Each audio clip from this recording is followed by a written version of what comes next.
Hi everyone, welcome back to Scrummy. I've had a request to make traditional Irish treacle bread, so that's what I'm making today. Treacle bread has deep roots in Irish culinary history and was passed down through generations, often made by households in rural areas because the ingredients were so readily available. So I'm going to make this treacle bread the old way, the way it would have been made by our ancestors.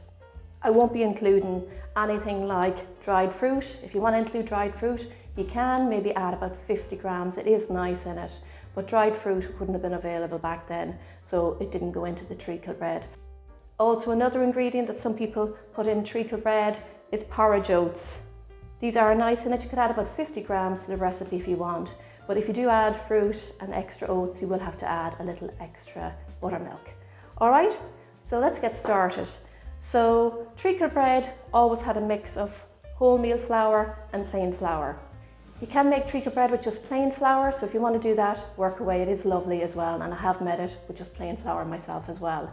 So in here I've got wholemeal flour, and into this I'm going to add some plain flour, some baking soda or bicarbonate of soda, and a little salt.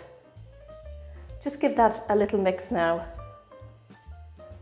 And that's perfect. Now for the wet ingredients, in here I've got 2 tablespoons of treacle. And into this I'm going to add the buttermilk. I've heated my buttermilk a little just so that the treacle dissolves quicker. And I'm going to add in 1 egg as well. The egg adds a little extra richness to the bread and it's nice. So I'm going to give that a mix together until the treacle is fully dissolved in the buttermilk. And that's fully dissolved now. So I'm just going to make a little hole in the center here, and now I'm going to pour in some of my buttermilk.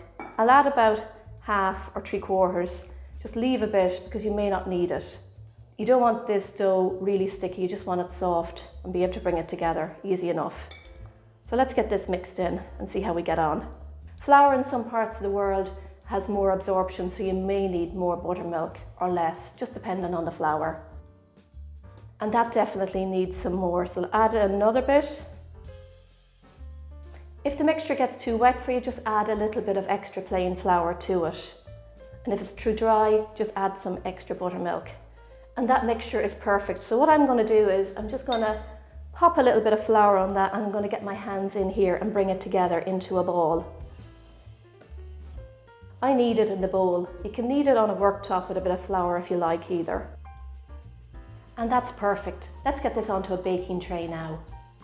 Alright, so you can get this onto a large baking tray. I like to line it and then sprinkle a little bit of flour on top of it. So get this into a nice round shape. And this is about 1.5 inches deep. So now we're just going to pop across on top of it. What I do is I get a sharp knife and I sprinkle some flour on it, just like that. And now cut across in it. We want a nice deep cross, and across this way too. Next, just poke a hole in the 4 corners of the bread. This is ready, and it's going to take about 40 to 45 minutes to bake, and all the temperatures will follow. Alright, so let's get this into the oven now. This is fully baked, it smells wonderful, and it's a beautiful colour. So just to check that it's baked, what I do is I just lift it, just tap it on the bottom like this, and if you get a hollow sound, it's baked. So let that sit there for about an hour till it's fully cool.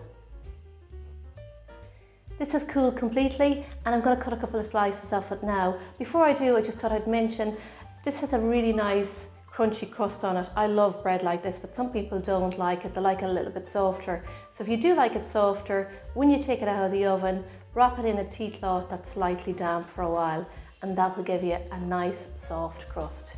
Okay, so let's cut a couple of slices of this so you can see what we've made today.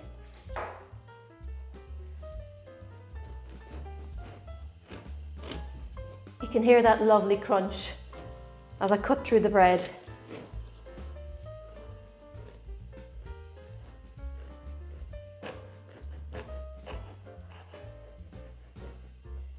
This is lovely and soft.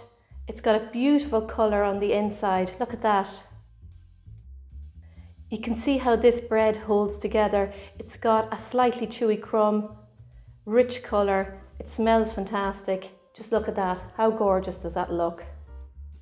Years ago, when this would have been made at home, it would have been enjoyed with homemade butter. Butter would have been churned on most farms in Ireland. If people had fruit, they would have made their own jam, and it would have been enjoyed with stew, probably Irish stew, and soups that would have been homemade as well. And there you have it. That is my traditional Irish treacle bread. Really easy to make, only a couple of ingredients, and absolutely beautiful. Delicious with just some plain butter on it and a cup of tea. And nothing better than that. All right, everyone, if you try out the recipe, let me know in the comments below what you think of it. I'd love to hear from you. If you haven't already, please subscribe to my channel or follow my page. And don't forget to share my video so lots more people can see it and try out this traditional Irish treacle bread. See you all soon. Enjoy the treacle bread. Happy baking, everyone.